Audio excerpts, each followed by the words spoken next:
Hey, what is up, everybody? It is Dirty Ian.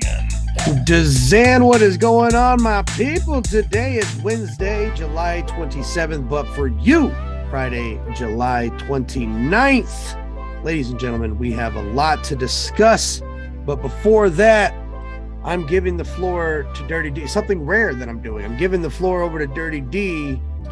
Very rare. Very rare. And I'm doing it willingly. There you go, D. No interruptions either, huh? Well, we didn't go that far. Yeah, let's see what's up. No, just football, man. NFL. We're back. Finally. Yes. I don't know about anybody else, and I can't speak for anybody else. I can just speak for myself. But I'm going to speak for myself and tell you, I am losing my fucking mind. I'm losing my fucking mind. Hockey is over. There's no football. This has been the most painful off season of my life. And I don't know why that is this year, right? But it's just been excruciatingly long. Yep. And I am so happy that they are back in camp. It's been about a month now. Yeah. And it's no secret. I'm a huge Steelers fan, but yep, I am so into football that I've literally been watching training camp from everybody. I mean, it's been nuts, man. Yeah. So I couldn't. How are the boys looking this year? We'll see. You and I will both do our little predictions here for the upcoming season here in a few weeks. Mm-hmm. And I'm going to go a different direction than most people, I think, because everybody has the Steelers pegged dead last in the AFC North. I think everybody forgot that Mike Tomlin's the head coach. He doesn't do that. So he doesn't do that. He doesn't do that game. So I'm going to go a different direction. That means you're going to be biased and be picking your own boys. Well, I got you. I know. I'm not picking them, but I got you. I do have them in the playoffs. And I do have them having a somewhat successful season, but I'm actually going to repeat one of my picks from last year. And you know what that is. We'll probably, but we'll talk about them enough. We'll talk about that in a few weeks. So, all right. Now, little teaser there from Dirty D. And just to make sure everything is good here on my end, I get all of this stuff out of my mouth that I've been hanging on to all week, but I did put out a video last week about the Wings and their off-season moves. And Stevie is just constantly reminding us why we all believe in him. He just never seems to make a misstep. And even when it looks like maybe he did, he didn't. And it's remarkable to watch. That dude is a genius. And I don't know how he does what he does, but he does it so well. Right. And as you know, we talked a little bit beforehand. Unfortunately, Bobby Ryan, former Wing, was arrested last night in Nashville airport. And apparently he walked into one of the bodegas in there. I don't know if it was a duty-free thing or whatever, but he walks in there and apparently he just starts stuffing his pockets. He's drunk, didn't pay for anything. He is without a team right now, and he has had a history of substance abuse in the past. So I'm a little concerned for him. Not my business, but I am a little concerned for him, just from a human being standpoint. So that's all I got. All right. So we're out of here, guys. Dirty D loves to bring me the worst, most depressing news, like right before he gives it back to me. Exactly. He does that all the fucking time. And he's like, yeah, I just thought I should get that out there. Okay, what do you got? And I'm like, well, an exciting fight card just fucking happened. Nobody wants to talk about that now. Everybody's depressed. What's my segue? Let's talk. Let's keep in the the theme we got going over here to keep Dirty sad. We had UFC. Let's see, Long Island happened first. Misha Tate lost. It's a thing. That was fun. That was fun to watch. Making her flyweight debut, thinking she's all cool, gets fucked up by Lauren over the hill Murphy. Oh, sorry. Is that for me? That was just for you. Right. In all seriousness, bless her heart, she tried. Lauren was just on it, man. She was just Lauren fucking Murphy's on it. a gangster, but listen, Misha hasn't fought in forever. I don't know why I was hoping for anything different. Your heart. Yep, that's what it was. Always leaning with my heart, never betting with it. Because that's just stupid. Shane Burgos having an amazing fight with Charles Jourdain. That was great. We had Schnell pull out a crazy comeback with the triangle choke submission. So good. Yeah. Li Jingyang, of course, beautiful knockout. And then my girl, Michelle Watterson. Now Michelle Watterson Gomez loses via submission to a lethal Amanda Lemos. And let's talk about this upsetting fucking fight. Brian Ortega versus Yair Rodriguez. That was heartbreaking. Shoulder gets popped out in the first round. I hear a lot of mixed things on this. I'm in the party of, it happened, during the fight. Of course, he was compromised before the fight, but he had him in a very, he had him in a bad position. It sucks. I would like to see that one ran back. It looked like it was starting out to be an amazing fight. They're going to run that one back. They have to. He said it right afterwards. So. Yeah, it was a great. It's a great matchup. It's a really good matchup. Everybody I think was excited for that one for sure. Yeah, and I don't want to jump ahead or anything, but those injuries happen. So if you want to say that Brian had that coming in, well, let's be consistent and say that. Who was it? I mean, so many people. Connor's foot was a balloon. No. Last week, his knee. Tom Aspinall. Yeah. Same thing. Yeah. What are you going to say that? Exactly. Same thing. That's a perfect correlation to that. I did want to highlight before moving on to UFC London. What a card. Michelle Watterson Gomez, man. What a good sport. Admitting to the tap. I know I keep jumping ahead here, but god damn, that was incredible. Oh no, we're gonna talk about that. We're gonna spend some time with Patty. Stop getting ahead, dirty fucking D. All right, we had Molly McCann. I love Molly fucking McCann, man. My wife Molly hates her. McCann getting the knockout in the first. Your wife hates her. She annoys her for some reason. I don't know. I love Molly. I told my wife Molly that. too. I love Molly. I like Hannah Goldie too, but what a great fucking show for Molly to set it off. It was nice seeing Patty celebrating in the back right after that. They showed that on the screen. That was awesome. Nikita Krylov, my guy. What the fuck, getting a knockout in Gustafsson in the first round? What happened, Gus? What the fuck happened? This is another situation like Misha, granted he's fought more, but he has never been the same since he almost beat John Jones. Right. He's just never been the same fighter.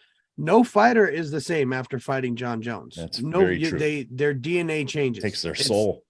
He takes a piece of them with him. Yeah. Glover Teixeira is a very rare being who had a very tough out of 4 or 5 fights after John Jones, but that motherfucker was able to get it back. So he's one of the few, and it took some time for him to get that back. Because if you watch that fight in particular, this is something I tell people all the time: is you got to think about the techniques that John used. He used his techniques to damage you outside of the octagon. It's not pretty, but those oblique kicks.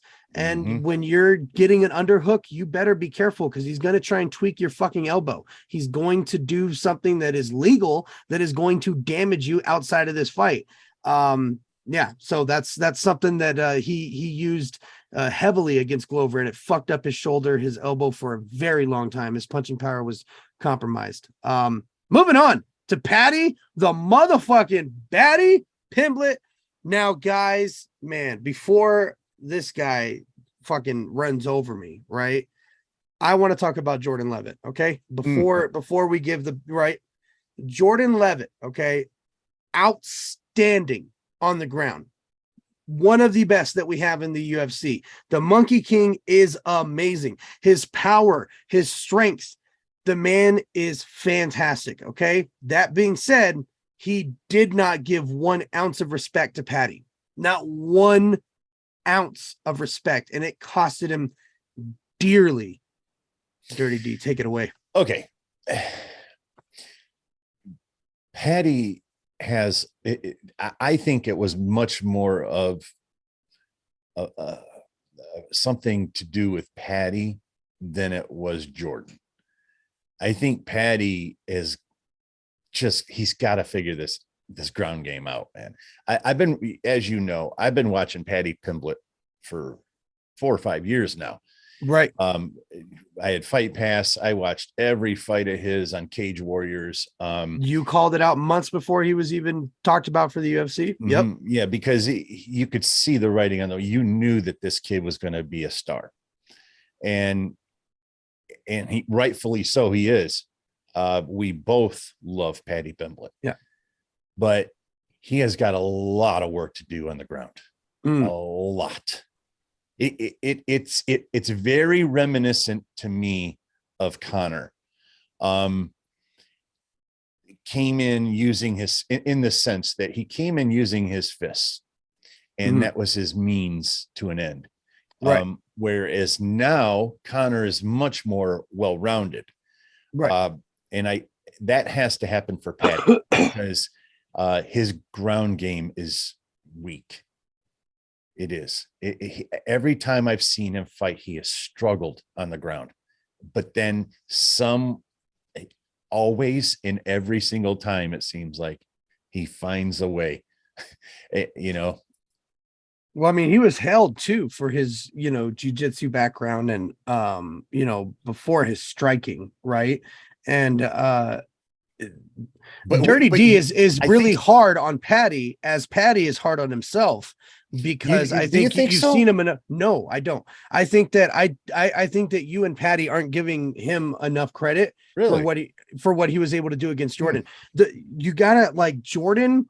Oh, no. I'm not, hang on. I'm not saying that Jordan was, he's not incredible on the ground. 100% he is. Right. But to say that Patty's weak on the ground. But that's the thing, though. It's not just Jordan. This is why I talked about Cage Warriors. This goes way back. Right. Always struggled on the ground. But man. You don't think that there's been this massive improvement, seeing that the kind of choke that he got Jordan, the ability to trap the arm, that's the kind of shit that you do to a blue belt when you're a black belt. Okay. Yeah. But you had 2 amazing black belts out there. What? He's hard on himself for a reason. Let me just say this, though, because I agree with what you're saying. I do. The problem for me is it's hard. It's a hard sell to come from where I'm coming from based on the way he finished it. But the entire fight, he struggled to get there. Rough, man. It was very rough. And that's what he was harping on the most, is that he should have been able to do more. He knew that he could do more, but it comes down to, and that's it, is I believe he could have done more, and he did. And that's why I said what I said. Completely agree. But what a fantastic fucking win. And Jordan always being the sportsman, acknowledging Patty after the win. And I don't know if you picked up on the end there, the teabag thing. The teabag. We knew that was coming because I don't know if you've even checked it out. He's got a YouTube channel. Yes. Oh my God, it's incredible. His YouTube channel fucking hilarious. Awesome. The only problem is I have to put the fucking titles on.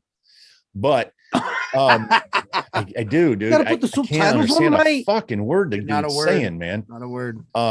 But he's gotten better, though. Yeah, he has. Gotten better. He's gotten better. But he talked about beforehand he was going to do the teabag thing. But what I loved is afterward he turned around. Now the camera panned away right away, but if you catch it right at the end, he turns around and he's like, "Come on, dude, we're having fun here." Exactly. And he reached out, and then they were able to kind of break that fourth wall. And it was good. It was good. One more thing. I like when that happens. Me too. That's my wife's favorite, is the sportsmanship after the fight. That's I love hockey. Thing. Yeah. At the end of the Stanley Cup, at the end of each playoff, they line up like they're celebrate each other. Third grade, and they line up and shake each other's hands. Yeah. And that's one of the things. So it's a biggest show of respect. Before we move on to the co-main event, I really wanted to highlight Patty for what he said after the fight, and this is what makes everything that we just talked about even that much more special is the adversity that Patty goes through inside of the cage that we see every fight, almost getting knocked out, almost getting, controlled on the ground. These things, he has so much more going on outside of the cage. And for him to use his amazing platform, this huge fucking platform in his home and talk about mental health, men's mental health, all respects to Patty. And it just shows what an amazing fighter he is. I'm going to keep it real with you. To go through that. I literally started bawling. Me too. Yeah, me too. And me too. Me too. It was very, very special. And it's a lot of men can relate to that. It's something that I have been dealing with to a great degree over the past 6-8 months, especially. Now I've been dealing with it my whole life, but the past 6-8 months of my life have been very, very rough. Yeah. And it's so helpful when somebody like Patty Pimblett talks about such things. Yeah. It's very, very helpful. And I bawled like a bitch, man. Yep. Thank you, Patty. Thank you. Right on. All right. Jack Hermanson versus Chris Curtis. Man, listen, Jack Hermanson has also been one of my favorites for a very, very long time. This was a surprise opponent. He was supposed to fight Darren Till. He had Darren Till on his mind. You can actually see by the way he fought Chris Curtis 100%. what he was going to do to Darren Till. Yes. Eat those fucking legs up. Keep my distance. You brought up the term earlier about oblique kicks. I mean, that dude's the king of the oblique kick, man. Yes. And he's so fucking strong. Jack Hermanson, the Joker, man. Great job on his win to pull that one through. I was worried, man. Chris Curtis, he's a fucking knockout artist, and Jack did really, really well. I was starting to wonder. I was, man. Jack is great with his ground and pound, fucking tremendous ground and pound. But Chris, if he's on top, son of a bitch, man. The only thing was that he apologized for saying "fuck you." No, don't fucking apologize, dude. You don't apologize. Don't ever fucking do that. No, fucking don't do that. Fuck you. Curtis Blades, Tom Aspinall. Another sad ending to another main event in a row. Tom Aspinall's knee gave out 15 seconds into round number 1. Looking back at the footage, I don't know, man. It definitely looked like an injury prior to the fight. He hit flush. It wasn't a check kick. His step back was fine. You can see where the tendon may have popped on his step back, but it's, you know what I mean? I'm pretty sure that it happened going in. I know that the fight, I know Felder was pushing that whole thing about when he stepped back. That makes no sense to me. Because the weight wasn't even displaced when he stepped back. It was a normal. It was him. It gave out. You know what I mean? It gave out. I think we need to celebrate Curtis Blades in this situation because he immediately stopped. He immediately looked to the ref and said, "Hey, dude, we got a problem here." Which is weird for Curtis because it is exactly. That's Curtis, why I brought it up. He would have dropped down a fucking hammer on their face. So that was a really good point. All right, let's talk about some fucking fight announcements. It's time. We got some exciting ones, ladies and gentlemen. Are you ready, Dirty? Let me say one. Okay, get one out. Nate fucking Diaz comes at Chimaev. Yes, September 10th here, man. 3 days ago, Dana it was really final. does not like Nate. Look, man, at this point, I don't blame Dana. I really don't. At this point, I don't blame Dana. I'm at this point. It's like, you know what, man? Here's the problem that I have is I kind of agree with that to a certain degree, but Dana has a very, very short memory. He never likes to acknowledge prior to the last fight. He certainly isn't going to acknowledge the past 15 years. As any good promoter would, unless you were a really good friend to him and you did good for the company. But he did a lot for the company. I mean, as far as, the fights he put on, Yes, yes. But ever since, I mean, the whole way he was kind of a brat. He's been a bratty child his entire career. No, he's a terrible sportsman. Yeah. We've talked about this ad nauseum about how him, and especially in the old days, him and his brother both, sometimes not sticking around for the refs or judges scorecards, and Yeah. Yeah, that's all shit. But after you become a needle mover, you know what I mean? Like a Habib, like a Dustin, you know what I mean? Once you become that needle mover and you go along with, the company stuff, you exceed, you get paid really well. You do great. He went a different route, and, he calls out fights that are way beyond his ranking, which is, he doesn't have one. You don't think he should have fought Ngannou? What's the problem? Yeah. Ngannou's injured, so that's it's it's a good time. It's a good time to call him out. Hey, I'm calling you out, bitch. Let's go, motherfucker. Yeah, taking everything I work for. All right. That is set September 10th. Hamzat says he doesn't believe it until he sees Nate on September 10th. I'm with him. And he says, I don't give a fuck who it is on September 10th. I love it. There we go. I'm with him though. I'm not sold that this fight's going to happen. Me either. I think, because I think you can wait out after a year or so. I'm not sure how the contract is, but it's kind of like he's playing an Ngannou, because Ngannou's track is going to expire at the end of December, I believe. And so either he's going to roll with an extension in January and get his fight, or he's out. So we'll see what happens with that. All right. Next fight announcement. We get Charles Oliveira versus Islam Makhachev going down October 22nd for UFC 280. Can we go back for a split second here to Patty? Sure. Did you hear his prediction for that fight? Yeah. No, I didn't hear his prediction. What did he say? Oh, Charles Oliveira for sure. Is that what he said? Yeah, he doesn't have a liking to Dagestani wrestlers. Exactly. And I could not have been happier when he said that. He does not like Dagestani. Not have been happier when he said that. They're fucking boring, mate. They're fucking boring. They get on top and they fucking do nothing. Yeah, that's that. That was about spot on, because I couldn't understand what you said. So, And then the last one, the holy shit one that made my brain explode more than Hamzat versus Nate Diaz, was Sugar Sean O'Malley versus Piotr Yan. I can't believe I forgot about this. Also happening at UFC 280, October 22nd. And O'Malley's excited. Why are you excited? You're going to lose, dude. Why are you excited? 100% you're going to lose. He's like, I'm excited for this step up. And I'm like, bro, every time you try and step up, something controversial happens. What? You never truly step up.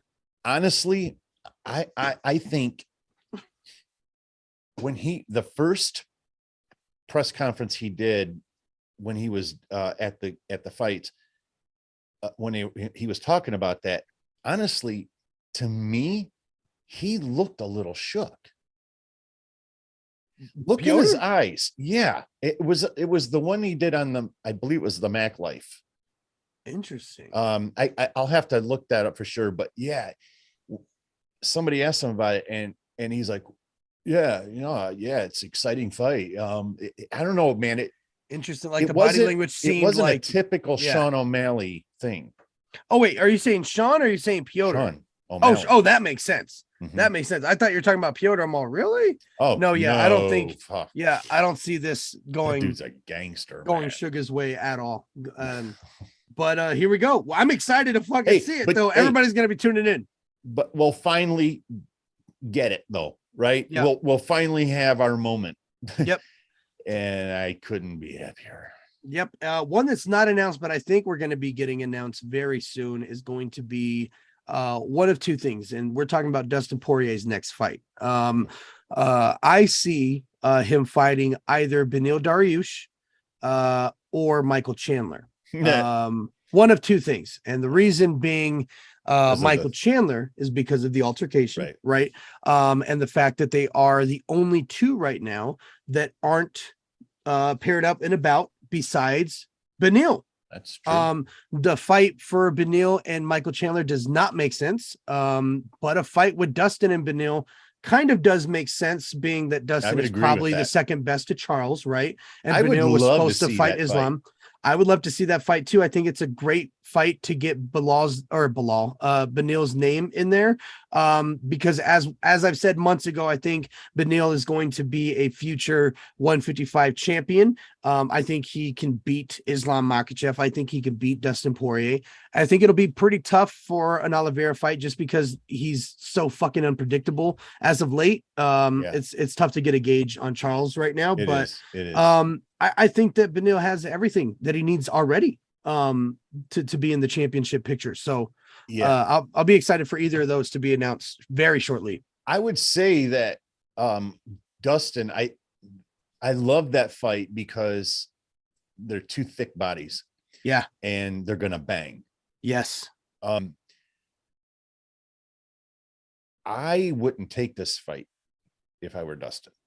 Yeah, no, it's not a good look if you're Dustin for sure. But that Chandler fight, if you're Dustin, you take Chandler. If you're Dustin, you take Chandler all the time, especially after because you have a chance. You have a chance. You know what I mean? Exactly. He could beat Chandler. I don't think he would, but he may. I don't know, man. That's you know what I mean. Chandler again. So he leaves himself open though too. He's kind of like a Gagey in that way, right? But he's extremely powerful, and in my opinion, he's a way better wrestler than Gaethje. Oh, 100%. He is a way better wrestler than Gaethje. I shouldn't say that. That's an unfair statement. I don't think Gaethje doesn't use his wrestling. Well, he doesn't, but when he has tried to implement it, we've seen fighters implement their anti-wrestling against Khabib a lot better. Khabib, yeah. But anti-wrestling is just as important as wrestling. And if you're not, we've seen fighters that aren't known for wrestling anti-wrestle Khabib a lot better than Gaethje did. So, Connor. I mean, I don't think it's but and Connor has one of the best anti-wrestling games in the game. It's all in only Khabib can take him down. His stance. Yeah. I don't see anybody else in this division taking that man down. Really, to be honest with you, you're going to, okay, moving on. Here we go. Listen to this. I'm going to give you this. Do you know ESPN's SP Fighter of the Year? Do you know who got it? Yeah. What's her name? Okay. No, she didn't get it, but we're going to go down the list. No. Did she not get it? No. You're going to tell me who you think got it. You ready? I'm going to give you the nominees. Here we go. Here are the nominees for Best MMA Fighter. Alexander Volkanovski, Charles Oliveira, He's a 1-1. Kamaru Usman, Kayla Harrison. Out of those four, Alexander Volkanovski probably should have. Or Oliveira. Who was the first one you said? Alexander Volkanovski. I think it was Volkanovski. Fighter of the Year, Charlie Oliveira. Okay. I think that Usman was. I don't want, maybe not a robbery because that's not fair to Charles. Well, that's who I would give it to.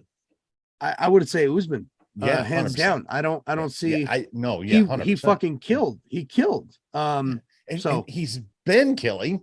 And he's also the number one pound for pound. But yeah, exactly. It has been. Come on.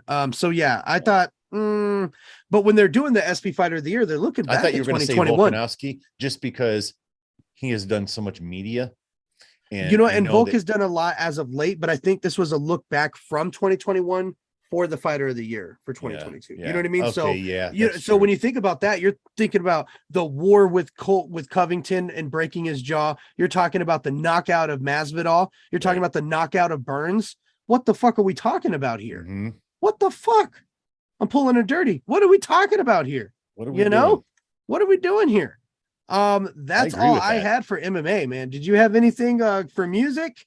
It's pretty slow in music. Okay, yeah. Megadeth's new album is coming out. It's called The Sick, the Dying, and the Dead. And there is a new sounds very poppy. Sounds very poppy. Yeah, exactly. It's hip hop is what it is. Right. But they've got two videos out, and I have yet to check those out yet, and I'm saving it, but it's kind of killing me because I really want to check it out. So I probably will be doing that this weekend over on Metal Biker Dude. And let's see, I got a big project coming up for Felix over there. He really took care of me on a PayPal. So hey, and Felix knows what to send you, man. Oh, Felix sends you some shit, man. Felix, man. Yeah. Shout out to Felix, man. Love Felix. Yeah. You know, I always try to say I don't have favorite patrons, but you know, Felix is an OG, man. And I've got some really Kevin Shackelford, you know, obviously Michael. The list goes on and on and on. So, but yeah, so I'm going to be doing something for Felix, and it's a 3-hour video. This is coming off 2 weeks after me saying I'm not doing any more movies past an hour and a half. I was just going to say, are we doing it's a movie? Then we're doing a movie. I don't know what it is. I honestly have no idea what. I haven't looked into it yet.